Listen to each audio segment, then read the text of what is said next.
നമസ്കാരം, പത്രവാർത്താസിലേക്ക് സ്വാഗതം. ഞാൻ ശ്രീജുഷ, എൻ്റെ കൂടെ ശ്രീലക്ഷ്മി. ഇന്ന് പത്രങ്ങളിൽ ഏറ്റവും കൂടുതൽ ചർച്ച ചെയ്യുന്ന ഒരു വിഷയം അയോധ്യ രാമക്ഷേത്രവുമായി ബന്ധപ്പെട്ടുള്ള വാർത്തയാണ്. അതായത് അയോധ്യ രാമക്ഷേത്രത്തിലെ കൊള്ളയുമായി ബന്ധപ്പെട്ട് കേസുകൾ വന്നതിന് ശേഷം ഇന്നലെയാണ് അതിൻ്റെ യോഗം വിളിച്ചു ചേർത്തിട്ടുണ്ടായിരുന്നത്. അതിലൊരുപാട് പുതിയ കാര്യങ്ങളും ചർച്ച ചെയ്തിട്ടുണ്ടായിരുന്നു.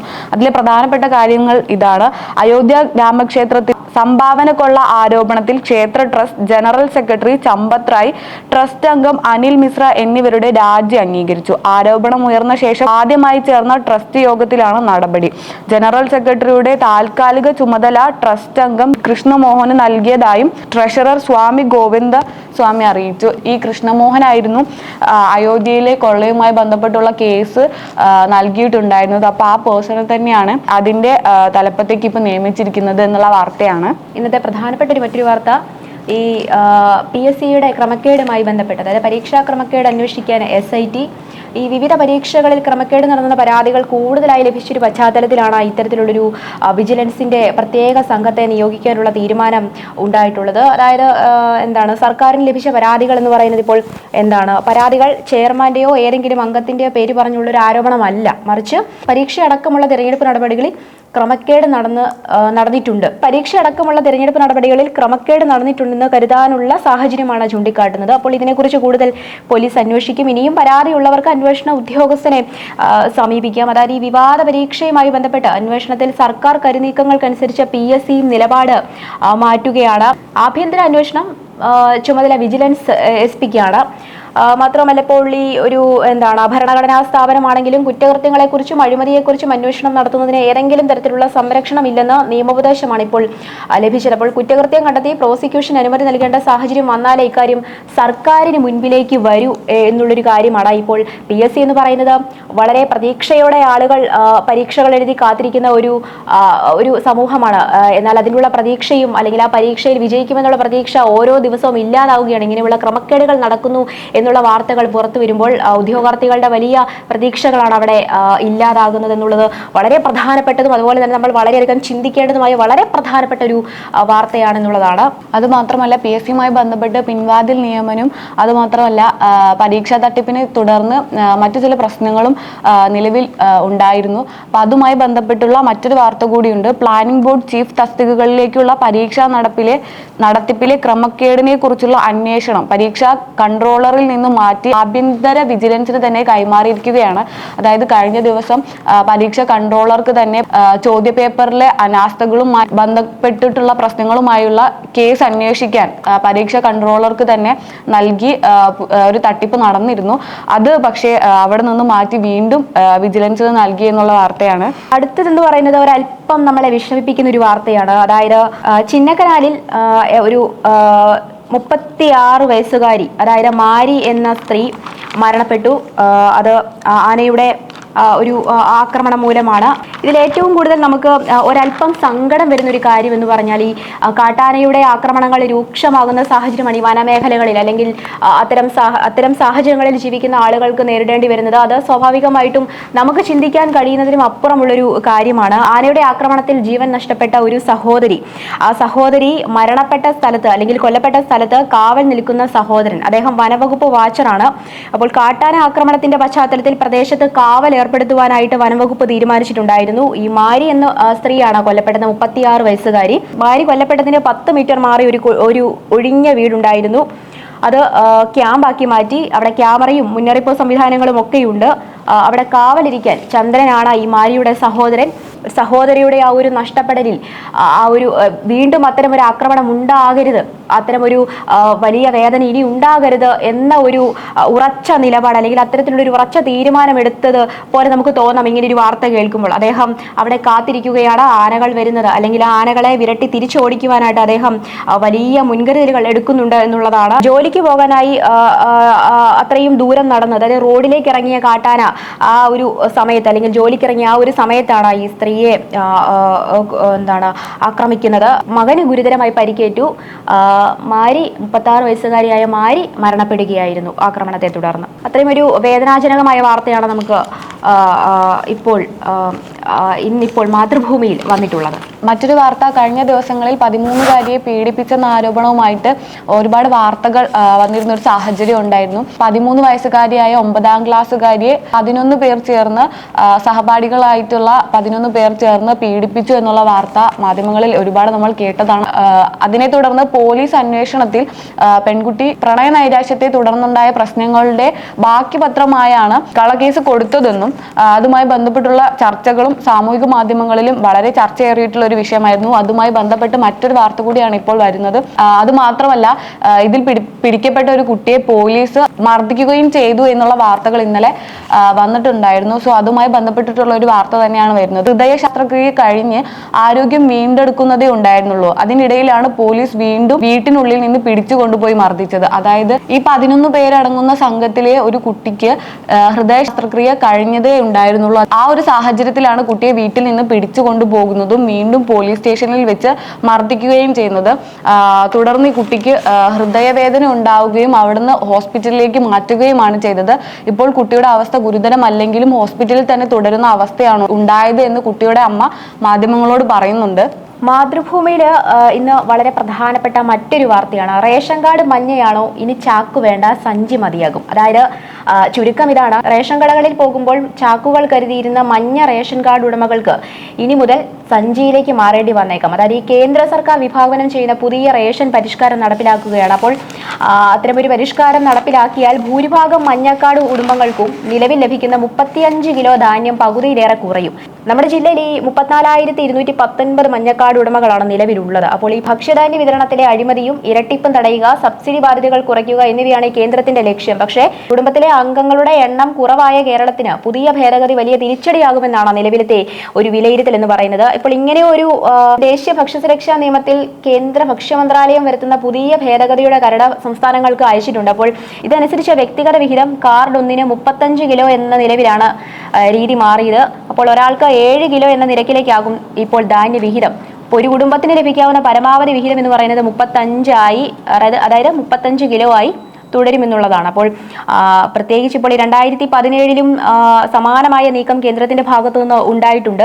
അങ്ങനെ ഒരു നീക്കം ഉണ്ടായിട്ടുണ്ടെങ്കിലും സംസ്ഥാനങ്ങളുടെ എതിർപ്പിനെ തുടർന്ന് അന്ന് അത് മാറ്റിയിരുന്നു. പക്ഷേ ഇന്ന് പുതിയ ഭേദഗതി പൂർണ്ണമായും നടത്തുന്നതിന് മുൻപ് റേഷൻ വിഹിതത്തിൽ ഉണ്ടാകുന്ന കുറവ് പരിഹരിക്കാൻ സംസ്ഥാനങ്ങളുടെ പൊതുവിതരണ വകുപ്പുമായി ഇപ്പോൾ പുതിയ ഭേദഗതി പൂർണ്ണമായും നടത്തുന്നതിന് മുൻപ് തന്നെ ഇപ്പോൾ ഈ റേഷൻ വിഹിതത്തിൽ ഉണ്ടാകുന്ന കുറവ് പരിഹരിക്കാൻ സംസ്ഥാന പൊതുവിതരണ വകുപ്പ് കേന്ദ്രവുമായി ചർച്ചകൾ നടത്തുമെന്നാണ് ഇപ്പോൾ മന്ത്രി അനൂപ് ജേക്കബ് പറഞ്ഞിട്ടുള്ളത്. അപ്പോൾ റേഷൻ കാർഡുമായി ബന്ധപ്പെട്ട് അല്ലെങ്കിൽ റേഷനുമായി ബന്ധപ്പെട്ട് സാധാരണ കുടുംബങ്ങളിലെ വലിയ ഒരു ടെൻഷൻ, ഒരു പ്രതിസന്ധി മാറ്റാനുള്ള വലിയ ഒരു സാധാരണക്കാരായ ആളുകളുടെ ഒരു വലിയ കൈത്താങ് തന്നെയാണ് ഈ റേഷൻ എന്ന് പറയുന്നത്. അത് കുറഞ്ഞാൽ അല്ലെങ്കിൽ അത് ഇല്ലാതായാൽ ഉണ്ടാകുന്ന അവസ്ഥ ഒന്ന് ഓർത്തു നോക്കൂ. വളരെ ദയനീയമാണ്. സാധാരണക്കാരെ സംബന്ധിച്ച് അത് വലിയ പ്രതിസന്ധിയിലേക്കായിരിക്കും നയിക്കുക എന്നുള്ളതാണ് ഈ ഒരു വാർത്ത നമ്മളെ ഓർമ്മിപ്പിക്കുന്നത്. അത് നമ്മൾ ചിന്തിക്കേണ്ട കാര്യമാണ്. വളരെയധികം ചിന്തിച്ച് തീരുമാനമെടുക്കേണ്ട ഒരു കാര്യമാണ്. അന്നത്തെക്കുറിച്ചുള്ള വാർത്തയാണ്. അതുകൊണ്ട് വളരെ വ്യക്തമായി അല്ലെങ്കിൽ ചിന്തിച്ച് തന്നെ തീരുമാനമെടുക്കേണ്ട ഒരു വളരെ പ്രധാനപ്പെട്ട കാര്യമാണ് റേഷനെ കുറിച്ചുള്ള വാർത്ത. മറ്റൊരു വാർത്ത ആരോഗ്യ വകുപ്പുമായി ബന്ധപ്പെട്ട വാർത്തയാണ്. പ്രിൻസിപ്പൽ സെക്രട്ടറിയുടെ നേതൃത്വത്തിൽ അന്വേഷണം ഉണ്ടാകുമെന്നുള്ള ഒരു വാർത്തയാണ്. ആരോഗ്യ വകുപ്പിൽ കഴിഞ്ഞ 10 വർഷത്തിനിടെ ഉപകരണങ്ങൾ വാങ്ങിയതിനെ കുറിച്ച് പ്രിൻസിപ്പൽ സെക്രട്ടറി ഷർമിള മേരി ജോസഫിന്റെ നേതൃത്വത്തിലുള്ള വിദഗ്ധ സമിതി അന്വേഷണം നടത്തും. 2 ആഴ്ചയ്ക്കുള്ളിൽ റിപ്പോർട്ട് നൽകണമെന്നും മന്ത്രി കെ മുരളീധരൻ നിർദ്ദേശിച്ചു. ഗവൺമെന്റ് മെഡിക്കൽ കോളേജുകൾ, സർക്കാർ ആശുപത്രികൾ, ആരോഗ്യ വകുപ്പിന് കീഴിലുള്ള മറ്റ് സ്ഥാപനങ്ങൾ എന്നിവിടങ്ങളിലേക്കും അന്വേഷണം വ്യാപിക്കണം. മെഡിക്കൽ ഉപകരണങ്ങളുടെയും അനുബന്ധ ഉപകരണങ്ങളുടെയും വാങ്ങൽ, സ്ഥാപിക്കൽ, ഉപയോഗം, പരിശീലനം, നിലവിലെ അവസ്ഥ എന്നിവ സംബന്ധിച്ചാണ് അന്വേഷണം നടത്തുന്നത്. മാത്രമല്ല മറ്റൊരു കാര്യം കൂടി ഇതിൽ കൂട്ടിച്ചേർക്കാനുള്ള, സംസ്ഥാനത്ത് 2 മെഡിക്കൽ കോളേജുകൾ ഉൾപ്പെടെ 21 ആശുപത്രികളിൽ ഉപയോഗിക്കാതെ കിടക്കുന്നത് 72.81 കോടി രൂപയുടെ ഉപകരണങ്ങളാണ്. കൺട്രോളർ ആൻഡ് ഓഡിറ്റർ ജനറൽ കഴിഞ്ഞ വർഷം പ്രസിദ്ധീകരിച്ച റിപ്പോർട്ടുകളിൽ ഈ പട്ടിക ഉൾപ്പെടുത്തിയിട്ടുണ്ട്. ആശുപത്രികളിലെ ഒരുപാട് അനാസ്ഥകളുമായി ബന്ധപ്പെട്ടിട്ടുള്ള വാർത്തകൾ സ്ഥിരം നമ്മൾ കേട്ടുകൊണ്ടിരിക്കുന്ന ഒരു സാഹചര്യത്തിലാണ് ഇത്തരം ഒരു വാർത്ത വരുന്നത്. അതായത് ഏകദേശം 72.81 കോടി രൂപയുടെ ഉപകരണങ്ങളാണ് ആശുപത്രികൾക്ക് വേണ്ടിയിട്ട് വാങ്ങിയിരിക്കുന്നത്. പക്ഷേ അതിലും ചില പ്രശ്നങ്ങളുണ്ട്. അത് മാത്രമല്ല ഉപയോഗിക്കുന്നില്ല, ഉപയോഗിക്കാത്ത അവസ്ഥ, അതുപോലെ തന്നെ അതിന് കോട്ടം തട്ടുന്ന അവസ്ഥ, അങ്ങനെ പല രീതിയിലുള്ള പ്രശ്നങ്ങളും ഇവർ നേരിടുന്നുണ്ട് എന്നുള്ളത് മറ്റൊരു കാര്യമാണ്.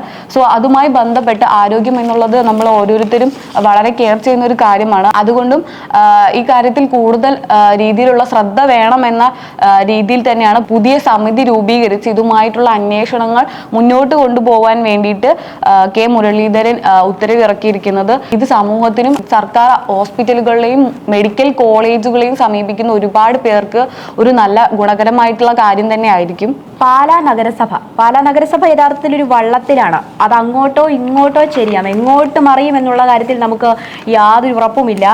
അതാണിപ്പോൾ പാലായിലെ ഒരു അവസ്ഥ. പാലായിൽ ഭരണസ്തംഭനം എന്നുള്ള ഒരു രീതിയിലേക്ക് എത്തിയിരുന്നു. ഇപ്പോൾ ഈ സ്വതന്ത്ര മുന്നണി ഭരിക്കുന്ന നഗരസഭ വലിയ രീതിയിൽ ഒരു പ്രതിസന്ധി നേരിടുന്ന ഒരു കാലഘട്ടത്തിലൂടെയാണ് കടന്നു പോകുന്നത്. കഴിഞ്ഞ സംഭവങ്ങളൊക്കെയും അത് തന്നെയാണ്. ഇപ്പോൾ നഗരസഭയിൽ സ്വതന്ത്ര മുന്നണിയുമായി പിരിയാനുള്ള പ്രാദേശിക കോൺഗ്രസ് തീരുമാനത്തിൽ ഇടപെടാതെ ജില്ലാ നേതൃത്വം ഇപ്പോൾ പിന്തുണ പിൻവലിച്ച് 2 ദിവസം കഴിഞ്ഞിട്ടും കോൺഗ്രസ് നേതൃത്വത്തിന് അനുനയ നീക്കങ്ങൾ ഒന്നും തുടങ്ങിയിട്ടില്ല. അപ്പോൾ വിഷയം എന്താണെന്ന് വെച്ചാൽ ഈ കൊട്ടാരമറ്റം ബസ് സ്റ്റാൻഡിൽ അവിടെ ഡിവൈഎഫ്ഐയുടെ ജില്ലാ സമ്മേളനത്തിന് വിട്ടുകൊടുക്കുവാനുള്ള ചെയർപേഴ്സൺ ദിയ പുളിക്കക്കണ്ടം, ദിയയുടെ ചെയർപേഴ്സന്റെ തീരുമാനത്തിലാണ് ഈ കോൺഗ്രസ് സ്വതന്ത്ര മുന്നണിയും തമ്മിലൊരു തർക്കമുണ്ടാവുന്നത്. അപ്പോൾ ഈ ജില്ലാ നേതൃത്വമൊക്കെ ആയിട്ട് ആലോചിക്കാതെയാണ് കൗൺസിലർമാരും അതുപോലെ തന്നെ പ്രാദേശിക കോൺഗ്രസ് നേതാക്കളും ഈ പിന്തുണ പിൻവലിക്കുകയും പരസ്യമായി രംഗത്തിറങ്ങുകയും ചെയ്തത്. അതിൽ കോൺഗ്രസിന്റെ ആ ഒരു നേതാക്കൾക്ക് വലിയൊരു അമർഷം അതിനകത്തുണ്ട് എന്നുള്ളതാണ്. മുൻപ് ഈ കൊട്ടാരമറ്റം ബസ് സ്റ്റാൻഡിൽ ഇതേ തരത്തിലുള്ള ഒരു പ്രതിസന്ധി അല്ലെങ്കിൽ ഒരു പ്രശ്നമുണ്ടായിരുന്നു. ഈ ഓട്ടോ സ്റ്റാൻഡ് തുടങ്ങുന്നതുമായി ബന്ധപ്പെട്ട് അല്ലെങ്കിൽ ഈ ഓട്ടോ സ്റ്റാൻഡുമായി ബന്ധപ്പെട്ട ഒരു തർക്കം. അപ്പോൾ അത് പരിഹരിക്കുവാനായിട്ട് അന്നത്തെ ആ ഒരു സമയത്ത് വലിയ തർക്കങ്ങൾ അങ്ങോട്ടും ഇങ്ങോട്ടൊക്കെ ഉണ്ടായിരുന്നു. ആ സമയത്ത് DCC വൈസ് പ്രസിഡന്റ് ബിജു പുന്നത്താനത്തെയാണ് നിയോഗിച്ചിട്ടുണ്ടായിരുന്നത്. അപ്പോൾ ഏറെ ചർച്ചകൾക്കൊടുവിലാണ് അതൊന്ന് ഒരു കരയ്ക്കടുത്തു എന്ന് നമുക്ക് പറയാൻ സാധിക്കില്ല. അനുനയ നീക്കങ്ങളൊക്കെ ഉണ്ടായിരുന്നു. അതൊരു തരത്തിൽ ഇങ്ങനെ പോകുന്ന സാഹചര്യത്തിലാണ് ഇപ്പോൾ ഈ ഡിവൈഎഫ്ഐയുടെ പ്രവർത്തനങ്ങൾക്ക് കൊട്ടാരമറ്റം ബസ് സ്റ്റാൻഡ് നൽകണം അല്ലെങ്കിൽ നൽകുമെന്നുള്ളൊരു തീരുമാനത്തിൽ ഇപ്പോൾ ദിയ പുളിക്കക്കണ്ടം. ഇതിൽ പ്രത്യേകം നമ്മൾ ശ്രദ്ധിക്കേണ്ട കാര്യം, ഈ പാലായിലെ കൂടുതൽ ആളുകൾ പങ്കെടുക്കുവാൻ സാധിക്കുന്ന മൈതാനികൾ മറ്റൊന്നുമില്ല. അപ്പോൾ പ്രധാനമായി ഇപ്പോൾ ഈ കൊട്ടാരമറ്റം ബസ് സ്റ്റാൻഡ് തന്നെയാണ്. അപ്പോൾ CPM ജില്ലാ സെക്രട്ടേറിയറ്റ് അംഗം Lalichan George, Pala area secretary Sajesh Sasi എന്നിവർ പറഞ്ഞൊരു അഭിപ്രായം, അവരുടെ അഭിപ്രായം ഇതാണ്. ഇപ്പോൾ പാലായിൽ മറ്റ് സ്ഥലങ്ങളൊന്നും തന്നെ ഇല്ല. അതായത് 30-ലധികം പരിപാടികൾ നടന്നിട്ടുണ്ട് ഈ കൊട്ടാരമറ്റം ബസ് സ്റ്റാൻഡിൽ. അറിയാം, മറ്റു പല പാർട്ടികളുടെ പരിപാടികളാവട്ടെ, എന്ത് പരിപാടികളാണെങ്കിലും പലതരത്തിലുള്ള പരിപാടികൾ സംഘടിപ്പിച്ചിട്ടുള്ളത് ഈ കൊട്ടാരമറ്റം ബസ് സ്റ്റാൻഡിൽ തന്നെയാണ്. അപ്പോൾ ഇങ്ങനെയൊരു പരിപാടി സംഘടിപ്പിക്കുന്നതുമായി ബന്ധപ്പെട്ട് ദിയയുടെ ഭാഗത്തുനിന്ന് ഒരു അനുമതി ലഭിച്ചത് അത് വലിയ രീതിയിലുള്ള ചർച്ചയായിട്ടുള്ള കാര്യമാണ്. ഒന്നാമതേ പാല കത്തി നിൽക്കുകയാണ് ഭരണസ്തംഭനവുമായി ബന്ധപ്പെട്ടൊക്കെ. അതിനിടയ്ക്കാണ് ഇപ്പോൾ ഇങ്ങനെയുള്ള സംഭവങ്ങളും കൂടി. ഒന്ന് തീരുമ്പോൾ അടുത്ത പ്രശ്നം ആളി കത്തിക്കൊണ്ടിരിക്കുകയാണ്. പാലായിൽ നഗരസഭ എന്ന് പറയുന്നത് എനിക്ക് തോന്നുന്നു ഏറ്റവും പ്രായം കുറഞ്ഞ ഒരു ചെയർപേഴ്സൺ ഭരിക്കുന്ന നഗരസഭയാണ് പാലാ നഗരസഭ എന്ന് പറയുന്നത്. അപ്പോൾ അങ്ങനെയുള്ളൊരു നഗരസഭയിൽ ചെയർപേഴ്സൺ എന്ന് പറയുന്ന വ്യക്തി കുറച്ചുകൂടി അല്ലെങ്കിൽ കുറച്ച് പക്വതയോടെ തന്നെ പെരുമാറേണ്ട പല ഘട്ടങ്ങളും ഉണ്ടായിരുന്നു. അതിനെ ചൊല്ലിയൊക്കെ വലിയ പ്രശ്നങ്ങൾ നിലനിന്നിരുന്നു. അപ്പോൾ ഇങ്ങനെ പാല ആകെ ഒന്ന് ആടി ഉലയുകയാണ്. എന്താണ് സംഭവിക്കുക എന്നുള്ളത് നമുക്ക് വരും ദിവസങ്ങളിൽ അറിയേണ്ട കാര്യങ്ങളാണ്. കൂടുതലായിട്ടുള്ള വാർത്തകൾ ഇനിയും ഉണ്ടാകും. പാലായിൽ വാർത്തകൾ ഉണ്ടാവാൻ നമുക്കത്ര ബുദ്ധിമുട്ടുള്ള ഒരു സ്ഥലമല്ല പാല എന്ന് പറയുന്നത്. ഓരോ ദിവസവും വ്യത്യസ്തങ്ങളായ വാർത്തകൾ, രാഷ്ട്രീയ വാർത്തകളൊക്കെ, വലിയ രാഷ്ട്രീയ പശ്ചാത്തലമുള്ള പാലായെ സംബന്ധിച്ച വാർത്തകൾക്ക് യാതൊരു ദാരിദ്ര്യവുമില്ല. അങ്ങനെ നോക്കുമ്പോൾ ഈ ഒരു കാര്യവുമായി ബന്ധപ്പെട്ട് ഇനിയും കാര്യങ്ങൾ നമുക്ക് അറിയേണ്ടതുണ്ട്. ഓരോ ദിവസവും പുതിയ കാര്യങ്ങൾ വരും. ഈ രാഷ്ട്രീയവുമായി ബന്ധപ്പെട്ട്, നഗരസഭയുമായി ബന്ധപ്പെട്ട്, ദിയ പുളിക്കക്കണ്ടം എന്ന ചെയർപേഴ്സന്റെ ഭരണവുമായി ബന്ധപ്പെട്ട് എന്തായാലും നമുക്ക് അത് കണ്ടറിയേണ്ടതാണ്. മറ്റൊരു പ്രധാനപ്പെട്ട വാർത്ത, ഈ കോറോ ഹെൽത്തിലെ കൂട്ടപ്പിരിച്ചുവിടൽ. അപ്പോൾ കൂട്ടപ്പിരിച്ചുവിടൽ എന്ന് പറയുന്നത് അമേരിക്കൻ കമ്പനിയാണ് ഈ കോറോ ഹെൽത്ത് എന്ന് പറയുന്നത്. ഇവിടെ ജീവനക്കാർക്ക് യാതൊരു തരത്തിലുമുള്ള ഒരു നോട്ടീസോ അല്ലെങ്കിൽ മറ്റൊരു അറിയിപ്പ് നൽകാതെ പെട്ടെന്ന് ഒരു ദിവസം അങ്ങ് പിരിച്ചുവിടുകയാണ്. എന്ത് ന്യായമാണ്, എന്ത് നീതിയാണ്? അവിടെ ഇന്നിപ്പോൾ എനിക്ക് തോന്നുന്നു മന്ത്രി ബിന്ദു കൃഷ്ണയുടെ നിർദ്ദേശപ്രകാരമാണ് ഇപ്പോൾ ലേബർ കമ്മീഷണർ ചർച്ച നടത്തിയത്. അപ്പോൾ ഇനിയിപ്പോൾ പ്രവർത്തനം അവസാനിപ്പിക്കണമെങ്കിൽ കമ്പനി നിശ്ചിത ദിവസം മുൻപ് നോട്ടീസ് സർക്കാരിന് നൽകണമായിരുന്നുവെന്ന് ലേബർ കമ്മീഷണർ പറഞ്ഞു. 800-ലധികം പേരെയാണ് പിരിച്ചുവിട്ടത്. 1-2 ആളുകളെ അല്ല, പോട്ടെ 10-15 പേരെയല്ല, 800-ലധികം ആളുകളെയാണ് യാതൊരു മുന്നറിയിപ്പോ അല്ലെങ്കിൽ യാതൊരു നോട്ടീസുകളോ നൽകാതെ പെട്ടെന്ന് ഒരു ദിവസം അങ്ങ് പിരിച്ചുവിടുകയാണ്.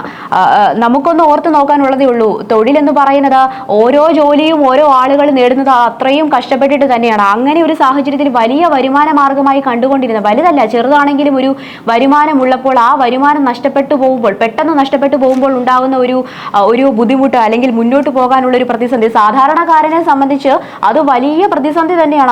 അതിൽ നിന്ന് കരകയറുക എന്ന് പറയുന്നത് ആ ഒരു വ്യക്തിയെ സംബന്ധിച്ച് വലിയ ബുദ്ധിമുട്ടുള്ള കാര്യമാണ്. ഒന്നാമതേ നമ്മുടെ സമൂഹത്തിൽ അല്ലെങ്കിൽ കേരളത്തിൽ തൊഴിലില്ലായ്മ രൂക്ഷമാണ്. എവിടെ നോക്കിയാലും ഡിഗ്രി കംപ്ലീറ്റ് ചെയ്ത് നടക്കുന്ന ആൾക്കാരാണ്, ഇല്ലെങ്കിൽ എന്തെങ്കിലും ഒരു ചെറിയ കോഴ്സ് കൂടി പഠിക്കും. അതല്ലാതെ പുറത്തേക്ക് ആളുകൾ ബാഗുമായിട്ട് പോകുന്നതിന്റെ കാരണം ഇപ്പോൾ എന്താണെന്ന് മനസ്സിലായില്ലേ? തൊഴിലില്ലായ്മ അതുപോലെ രൂക്ഷമായ ഒരു സ്ഥലത്ത് അല്ലെങ്കിൽ ഒരു സംസ്ഥാനത്ത് ഇതുപോലെയൊക്കെ സംഭവിച്ചു കഴിഞ്ഞാൽ എന്താ ചെയ്യുക? ഉള്ള വരുമാനം നിൽക്കുന്നു, കഞ്ഞിയിൽ പാറ്റ വീഴുക എന്ന് നമ്മൾ കേട്ടിട്ടില്ലേ? അത് തന്നെയാണ്. യാതൊരു മുന്നറിയിപ്പും ഇല്ലാതെ പെട്ടെന്ന് ഒരു ദിവസം ഒരു തീരുമാനം എടുക്കുന്നു, എന്നാൽ ഇപ്പോൾ നിങ്ങൾ ഇറങ്ങിപ്പോകൂ. എന്ത് ന്യായമാണ്, എന്ത് നീതിയാണ്? അതിനൊരു ന്യായീകരണവും കണ്ടെത്താൻ സാധിക്കില്ല. അപ്പോൾ ലേബർ കമ്മീഷൻ പറയുന്നത് ഇത് തന്നെയാണ്. തൊഴിൽ നിയമപ്രകാരവും ലേബർ കോഡ് പ്രകാരവും നിബന്ധനകൾ പാലിച്ചിട്ടില്ല ഇവർ. അപ്പോൾ വെള്ളിയാഴ്ചത്തെ ചർച്ചയിൽ കമ്പനി ബോർഡ് പ്രതിനിധി എത്തിയില്ലെങ്കിൽ തൊഴിൽ വകുപ്പ് നിയമ നടപടി സ്വീകരിക്കും എന്നുള്ളതാണ് പറയുന്നത്. അതിൽ വലിയ പ്രതീക്ഷകൾ വെച്ചുകൊണ്ടിരിക്കാൻ ഒന്നുമില്ല. നമുക്ക് നോക്കുമ്പോൾ പ്രതീക്ഷകൾക്കായിട്ടൊന്നുമില്ല. ചർച്ച ചെയ്യട്ടെ, എന്താണ് പറയുന്നത് അല്ലെങ്കിൽ അവരുടെ ന്യായീകരണം എന്താണ് എന്നറിയാം. ബാക്കി ഈ ജോലി പോയ ആൾക്കാരുടെ പ്രശ്നം അല്ലെങ്കിൽ ജോലി പോയവരുടെ അവസ്ഥയാണ് ഖേദകരം എന്ന് പറയുന്നത്. ആളുകൾ പുറത്ത് കാത്തു നിൽക്കുകയാണ് എന്താണ് ചെയ്യേണ്ടത്, അല്ലെങ്കിൽ ഇത്തരത്തിലുള്ള അനിഷ്ട സംഭവങ്ങൾ ആവർത്തിക്കാതിരിക്കുവാനും ഓഫീസ് പ്രവർത്തനം സുഗമമാക്കാനും ജില്ലാ ലേബർ ഓഫീസറും അസിസ്റ്റന്റ് ലേബർ ഓഫീസറും ചൊവ്വാഴ്ച കമ്പനിയിലെത്തും. അപ്പോൾ ചർച്ച നടക്കുന്നതിനിടെ രാവിലെ ഡിവൈഎഫ്ഐയുടെ നേതൃത്വത്തിൽ കോറോ ഹെൽത്ത് ഓഫീസിന് മുന്നിൽ വലിയ പ്രതിഷേധമൊക്കെയുണ്ട്. ഡിവൈഎഫ്ഐയുടെ നേതൃത്വത്തിൽ ഓഫീസ് തുറന്ന ജീവനക്കാരെ ഉള്ളിൽ പ്രവേശിപ്പിച്ചു എന്ന് പറഞ്ഞിട്ട് എന്താണ് കാര്യം? നമുക്ക് കിട്ടിയ ഒരു ജോലി പെട്ടെന്നൊരു ദിവസം പോകുന്നു, അതിൽ പ്രതിഷേധം ഉണ്ടായിട്ട് കാര്യമൊന്നുമില്ല. പ്രതിഷേധിച്ചാൽ പ്രതിഷേധങ്ങൾക്ക് മുന്നിൽ കണ്ണു തുറക്കാനുള്ള ആൾക്കാർ കൂടി ഉണ്ടാവണം, അതിന്റെ അധികൃതർക്ക് കൂടി അത് തോന്നണം എന്നുള്ളതാണ്. അല്ലാതെ നമ്മൾ പ്രതിഷേധിച്ചത് കൊണ്ട് കാര്യമില്ല. കുടം കമഴ്ത്തി വെച്ച് വെള്ളം ഒഴിച്ചത് കൊണ്ട് യാതൊരു ഗുണവും ഉണ്ടാകാൻ പോകുന്നില്ല. അതുകൊണ്ട് ഇത്തരത്തിലുള്ള സംഭവങ്ങൾ നടക്കുന്നത് തന്നെ വലിയ ആശ്ചര്യമാണ് നമുക്ക്. പ്രത്യേകിച്ച് നമ്മുടെ സമൂഹത്തിൽ ഇത് നടക്കുന്നുള്ളത് വലിയ ആശ്ചര്യപ്പെടാനൊന്നുമില്ല. ഇതൊക്കെ സാധാരണ സംഭവങ്ങളാണ്. PSC യുടെ കാര്യം പറഞ്ഞതുപോലെ തന്നെയാണ്. തൊഴിലുമായി ബന്ധപ്പെട്ട ഏതൊരു വാർത്തയും നമ്മുടെ ഉള്ളിൽ ഞെട്ടലുണ്ടാക്കുന്നതാണ്. പെട്ടെന്നൊരു വരുമാനം ഇല്ലാതാകുമ്പോൾ ഉണ്ടാകുന്ന ബുദ്ധിമുട്ട് അത് എല്ലാ മനുഷ്യർക്കും മനസ്സിലാകുമെന്നാണ് വിചാരിക്കുന്നത്. ഇതാണ് ഇന്ന് മാതൃഭൂമിയിലെ മറ്റൊരു പ്രധാനപ്പെട്ട വാർത്ത, കൂട്ടപ്പിരിച്ചുവിടൽ. നമുക്കറിയാം, ചർച്ച ചെയ്ത് എന്താണ് നിയമ നടപടി സ്വീകരിക്കുക അല്ലെങ്കിൽ ഇവർ പങ്കെടുക്കുമോ, ഇതൊക്കെ അറിയാനുണ്ട്. എന്തായാലും നമുക്ക് നോക്കാം. അതാണ് മറ്റൊരു പ്രധാനപ്പെട്ട വാർത്ത ഇന്നത്തെ. മറ്റൊരു വാർത്ത സ്പോർട്സ് വാർത്തയാണ്. എല്ലാവരും ഏറെ പ്രതീക്ഷയോടെ മുൾമുനയിൽ നിർത്തിക്കൊണ്ട് ഇന്നലെ ബ്രസീലിന്റെ കളി ഉണ്ടായിരുന്നു. അപ്പൊ അതുമായി ബന്ധപ്പെട്ടിട്ടുള്ള ഒരു വാർത്തയാണ്. ആരാധകരെല്ലാം ഏറ്റവും കൂടുതൽ ഉറ്റുനോക്കിയിരുന്ന ഒരു കളിയായിരുന്നു ബ്രസീലിന്റേത്. മഞ്ഞപ്പട ഇനി ലോകകപ്പിൽ ഉണ്ടാകില്ല എന്നുള്ളൊരു വാർത്തയാണ്. അത് മാത്രമല്ല, നെയ്മറിന്റെ അവസാനത്തെ കളിയുമായിരിക്കും ഇത്. 80 ഗോളുമായി ബ്രസീലിന്റെ ഏറ്റവും വലിയ ഗോൾ വേട്ടക്കാരൻ കരിയർ മതിയാക്കുമ്പോൾ ഇനി ഇങ്ങനെ ഒരാൾ മഞ്ഞപ്പടയ്ക്ക് വേണ്ടി ഉദിക്കുമോ എന്ന ചോദ്യം ബാക്കിയായി എന്നുള്ള ഒരു വാർത്തയാണ്. ഏകദേശം 5 പ്രാവശ്യം ലോക ചാമ്പ്യന്മാരായിട്ടുള്ള ബ്രസീലാണ് ഇപ്പോൾ ലോകകപ്പിനോട് വിട പറഞ്ഞിരിക്കുന്നത്. അത് മാത്രമല്ല, നെയ്മറിന്റെ അവസാനത്തെ കളിയുമായിരിക്കും ഇത്. കാലുകളിലെ മുറിപ്പാടുകൾ ഏൽപ്പിച്ചതിനേക്കാൾ 1000 മടങ്ങ് വേദന ഹൃദയത്തിൽ ശേഷിച്ച് നെയ്മർ എന്നേക്കുമായി ബ്രസീലിന്റെ 10ാം നമ്പർ ജേഴ്സി അഴിച്ചുവെച്ചു. ഇങ്ങനെ ആയിരുന്നില്ല അർഹിച്ചതും പ്രതീക്ഷിച്ചതും. കിരീടം ചൂടിയ സുൽത്താനായ ആൾക്കൂട്ട അഭ്യാസങ്ങൾക്ക് നടുവിലൂടെ ആനന്ദാശ്രുക്കൾ പൊഴിച്ചു പോകേണ്ടയാൾ ചങ്കുപറിക്കുന്ന വേദനയോടെ സിംഹാസനമേറാത്ത രാജകുമാരനായി മടങ്ങി. ഈ പ്രാവശ്യത്തെ നെയ്മറിന്റെ കളിയിൽ ഒരുപാട് പ്രതിസന്ധികളും ഉണ്ടായിരുന്നു. അത് മാത്രമല്ല, ഓപ്പണിംഗ് കളിയിലൊന്നും നെയ്മർ പങ്കെടുത്തിരുന്നില്ല. അദ്ദേഹത്തിന് ശാരീരിക അസ്വസ്ഥതകളും മറ്റു പ്രശ്നങ്ങളും ഉണ്ടായിരുന്നത് കൊണ്ട് കുറച്ച് കഴിഞ്ഞാണ് പങ്കെടുത്തിരുന്നത്. പക്ഷെ അദ്ദേഹം ഇനി കളിയിൽ ഉണ്ടായിരിക്കില്ല എന്നത് മാത്രമല്ല, ഒരുപാട് ശ്രമിച്ചതിന് ശേഷം ഒരുപാട് ആരാധകർക്ക് വേദന നൽകിക്കൊണ്ടാണ് അദ്ദേഹം പടിയിറങ്ങുന്നത്. അദ്ദേഹത്തിന്റെ ഫിസിക്കൽ ഹെൽത്ത് അതുപോലെയുള്ള കാര്യങ്ങൾ അദ്ദേഹത്തിനെ തുടരാൻ അനുവദിക്കാത്ത അവസ്ഥയുള്ളതിനാലും അദ്ദേഹം മഞ്ഞപ്പടയുടെ സ്ഥാനം ഒഴിഞ്ഞു എന്നുള്ള സങ്കടകരമായ ഒരു വാർത്തയാണ് ഫുട്ബോൾ ലോകത്തു നിന്നും വരുന്നത്. ഇന്നത്തെ പത്രവാർത്തകൾ ഇവിടെ അവസാനിക്കുന്നു. വീണ്ടും പത്രവാർത്തകളുമായി നാളെ കാണാം. നന്ദി, നമസ്കാരം.